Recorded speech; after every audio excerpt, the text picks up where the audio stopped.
Magandang araw mga kaibigan.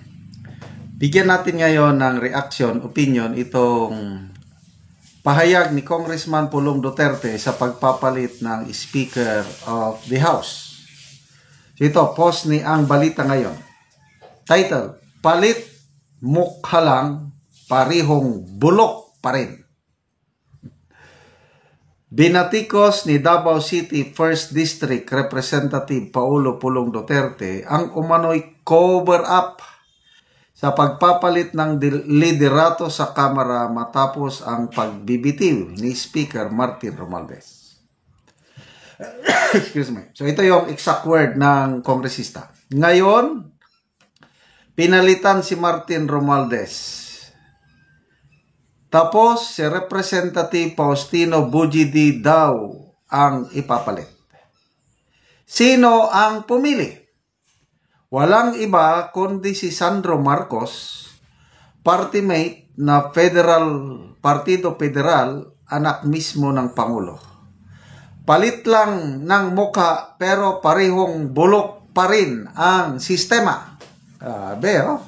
Sampal sa mukha. Iginiit ni Congressman Pulong na kung seryoso si Pangulong Marcos Jr. laban sa korupsyon, dapat ay magsampa agad ito ng kaso laban sa mga tiwaling mambabatas. Ito ang kanyang hamon. Mr. President, ano ba ito? Kung seryoso ka talaga laban sa korupsyon, bakit hindi ka mag-file agad ng kaso laban sa mga tiwaling mambabatas? Hindi matatapos ang korupsyon sa iyak-iyak at bulahan lang. Bakit iyak-iyak? Are you teary-eyed, Mr. President? Yes, I'm very upset. Yan, iyak-iyak lang. Bulahan lang. Patunayan naman natin, hindi lang ito puro salita. Tinuligsa rin niya ang halos 4 na taon na termino ng Pangulo na tila walang naging aksyon sa katiwalian sa Kongreso. Aniya, paano raw hindi alam ng Pangulo ang mga nangyayari kung mismong anak nito ang majority leader? At huwag naman nating sabihin sa halos 4 na taon bilang Pangulo, wala ka man lang alam sa korupsyon sa Kongreso. Nandyan mismo ang anak mo bilang majority leader. Hindi ba siya nagsusumbong sa iyo? Bilang panawagan, hinamon ang DPWH na ilabas ang kompletong listahan ng lahat na proyekto sa bawat distrito upang mabunyag ang katotohanan. Sabi niya, tama na ang panluloko. Tigilan na ang palabas. Kung gusto nyong respetuhin pa kayo ng tao, harap-harapan nyong labanan ang korupsyon. Walang sacred cows, walang cover-up, walang atik-atik. Okay. So ito ang aking reaksyon dyan.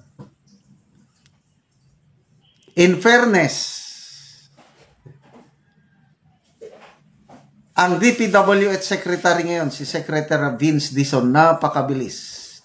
Marami na siyang kinasuhan na, I think, yung last week ata ito, 20 DPWH officials kinasuhan na plus contractors. Yon ang namonitor ko. Mabilis umaksyon itong si Secretary Vince Dizon. Hindi niya na hinintay ang independent commission. Kasi nandyan na yung mga dokumento sa kanila eh. Kaya sampa agad ng kaso. Dapat sana ganito ang style ng Pangulo. Hindi. Masyadong ano siya, ano bang tawag ko doon? Ano lang, dahan-dahan. Yung sinusunod lahat ang mga proseso, imbestigahan daw, kaya nag-create pa ng independent commission. na ang tagal.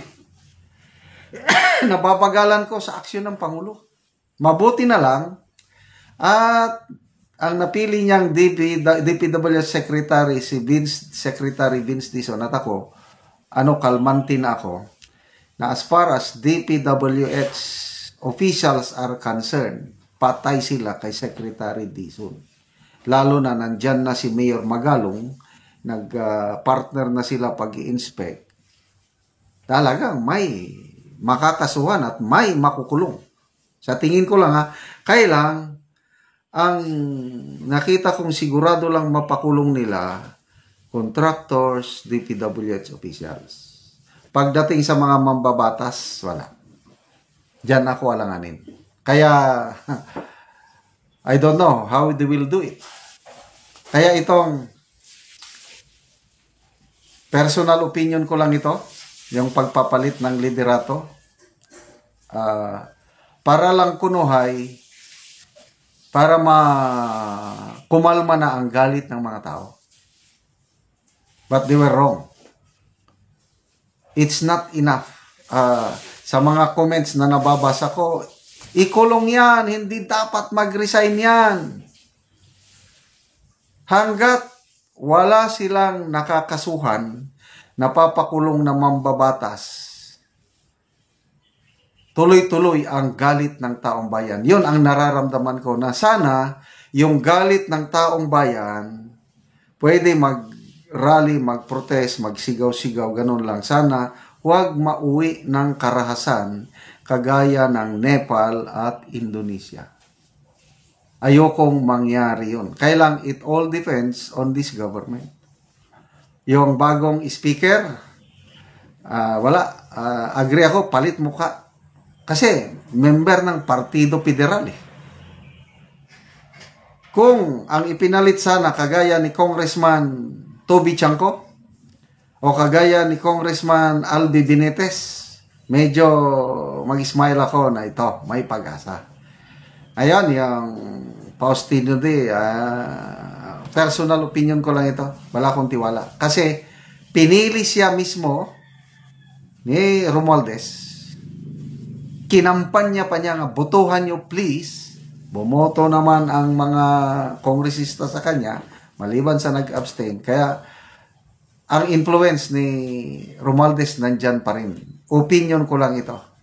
Susunod at susunod sila sa kagustuhan ni Romualdez. Kaya, drama-drama lang. Kailan nyo totohanan? Patunayan nyo in terms of your actions.